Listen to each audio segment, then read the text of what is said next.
मंडळी नमस्कार. पार्थ बावस्कर या युट्यूब चॅनलमध्ये तुम्हा सगळ्यांचं मनापासून स्वागत. आजचं शीर्षक वाचून तुम्हाला जर आश्चर्य वाटलं असेल की व्यंकटेश सुप्रभातम जे आपल्याकडे म्हटलं जातं, जी मंडळी तिरुमला तिरुपती देवस्थानाला गेलेली असतील, ज्यांनी तिरुपतीचं दर्शन घेतलेलं आहे त्या व्यंकटेश्वराचं, अशांना ते व्यंकटेश सुप्रभातम सातत्यानं आठवत असेल. आपण तिरुपतीला जातो आणि तिरुपतीला गेल्यानंतर तिथे त्या व्यंकटेश स्तोत्राचा, त्या व्यंकटेश सुप्रभातमचा सातत्यानं पाठ सुरू असतो. किती सुंदर आहे बघा. आपण ज्या देवाला सर्वशक्तिमान मानतो आपल्याकडे, त्या देवाला सुद्धा प्रातःकाळी उठवण्यासाठीची वेगवेगळी सूत्र, वेगवेगळी सूक्त आणि वेगवेगळी स्तोत्र आपल्याकडे सांगितलेली आहेत. आणि मग जेव्हा त्या तिथे व्यंकटेश्वराला उठवण्यासाठी एका स्तोत्राचं उच्चारण केलं जातं, कौसल्या सुप्रजा रामम पूर्वा संध्या प्रवर्तते उत्तिष्ठ नरशार्दूल कर्तव्यम दैवमान्हिकम.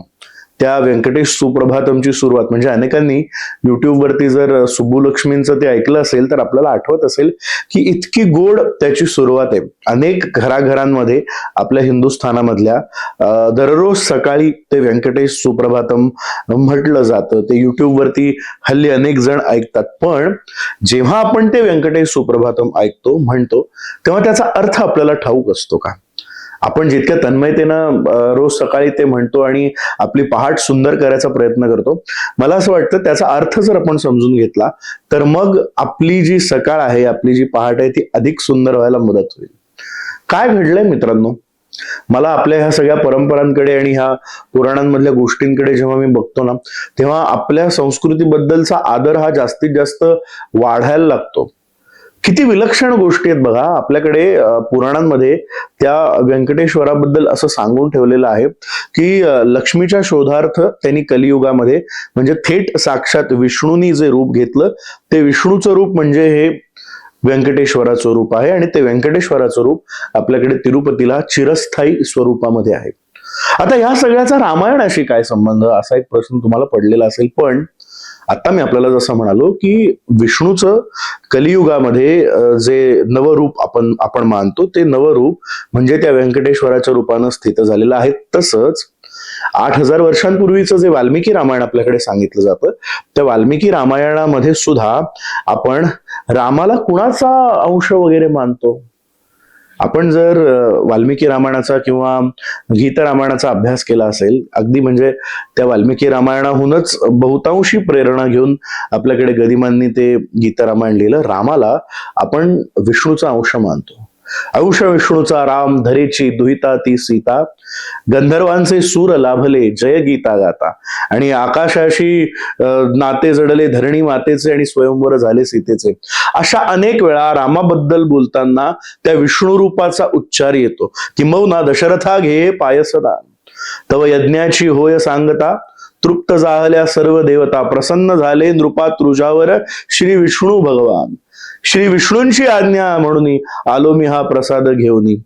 असे सगळे अनेक संदर्भ तिथे आहेत. आणि ते संदर्भ जेव्हा आपण वाचतो तेव्हा आपल्या असं लक्षात येतं की 8000 वर्षांपूर्वी सुद्धा या पृथ्वीवरती अयोध्येमध्ये त्या विष्णूंनी अवतार घेतला होता. आणि तो अवतार कुणाच्या रूपामध्ये होता, तर तो रामावतार होता.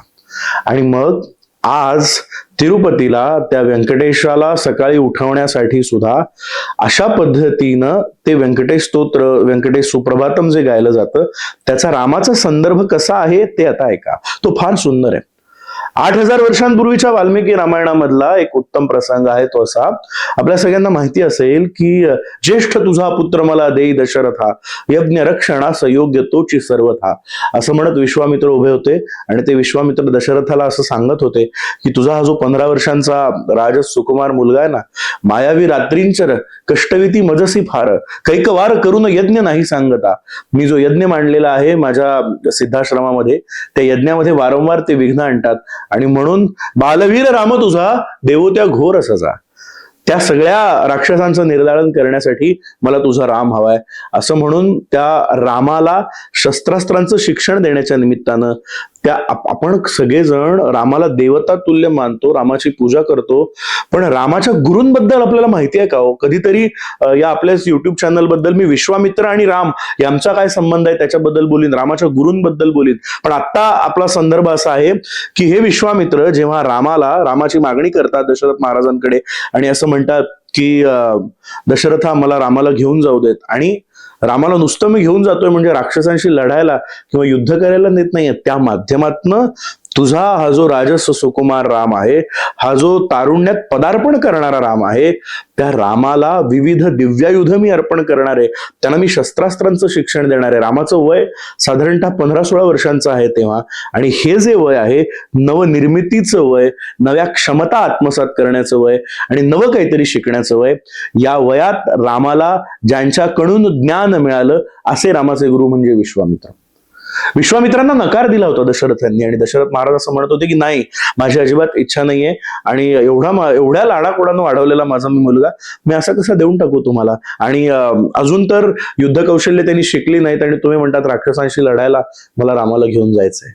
विश्वामित्र दशरथाला तेच सांगतायत की अरे, त्याला त्या युद्ध कौशल्यांचं शिक्षण देण्यासाठी, त्याला युद्ध निपुण बनवण्यासाठीच तर मी म्हणतोय की ज्येष्ठ तुझा पुत्र मला देई दशरथ. ऐकत नव्हते दशरथ महाराज, केवढ्या लाडाकोडानं वाढवलेली मुलं त्यांची.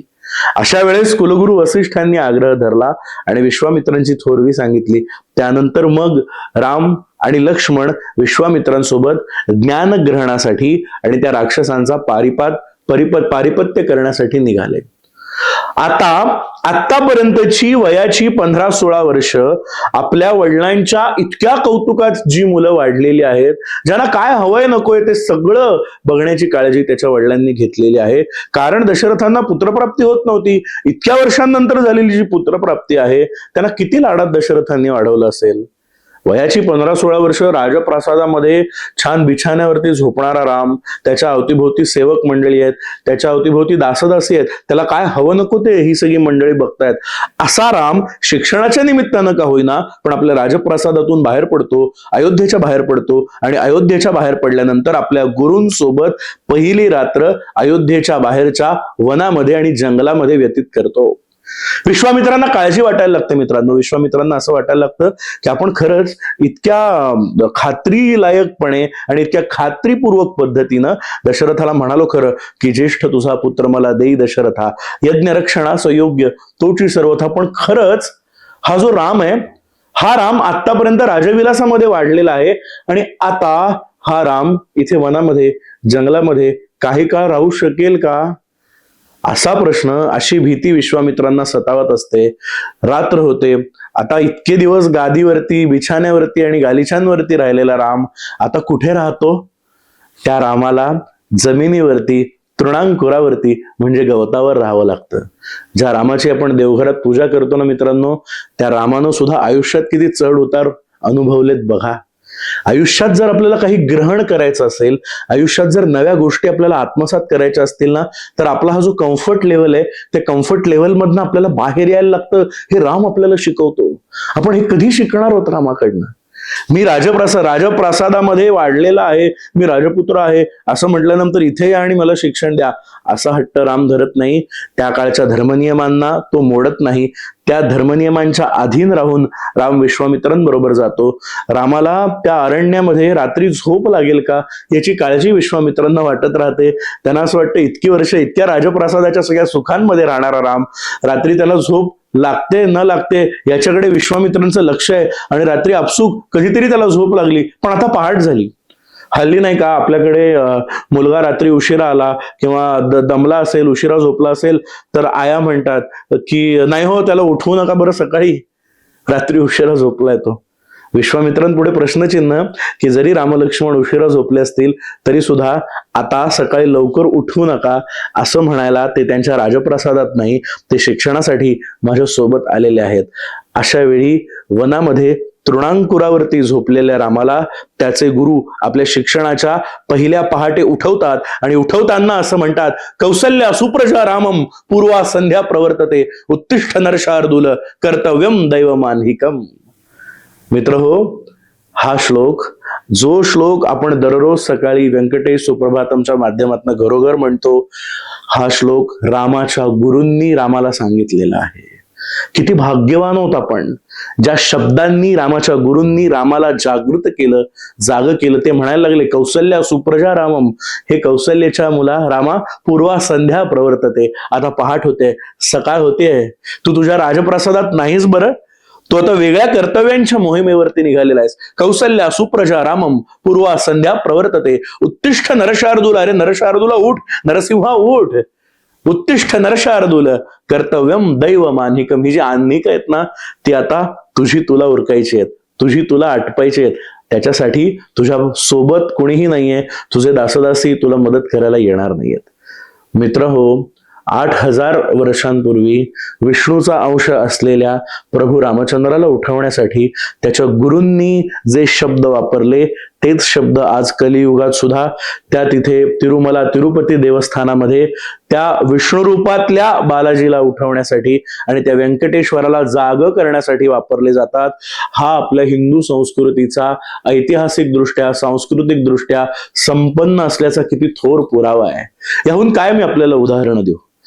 ह्या सगळ्या गोष्टी नव्या पिढीपर्यंत पोहोचवल्या पाहिजेत. आणि आपल्या पिढीला, आपल्या घरातल्या मुलांना आपण रोज सकाळी उठवत असू ना, तर त्यांना उठवताना जर आपण हा श्लोक म्हटला, कौसल्या सुप्रजा रामम पूर्वा संध्या, किती भाग्यवान होत बघा आपण.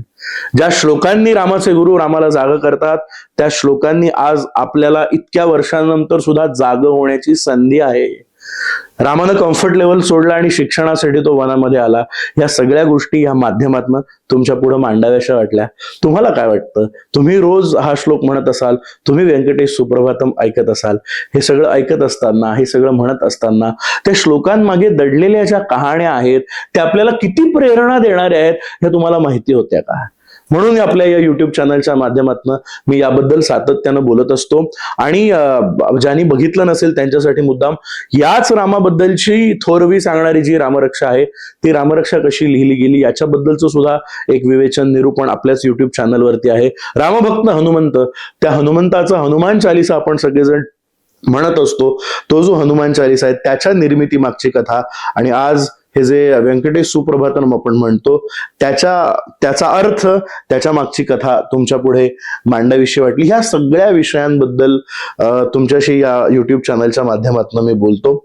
आणि हे विषय जर तुम्हाला आवडत असतील, या माध्यमातून आपल्या संस्कृतीमधल्या, आपल्या वेदांमधल्या, आपल्या पुराणांमधल्या या अशा अनोख्या कहाण्या जर तुम्हाला जाणून घ्यायच्या असतील, आवडत असतील आणि नव्या पिढीला पोचवाव्या असं वाटत असेल, तर चॅनलला नक्की सबस्क्राईब करा.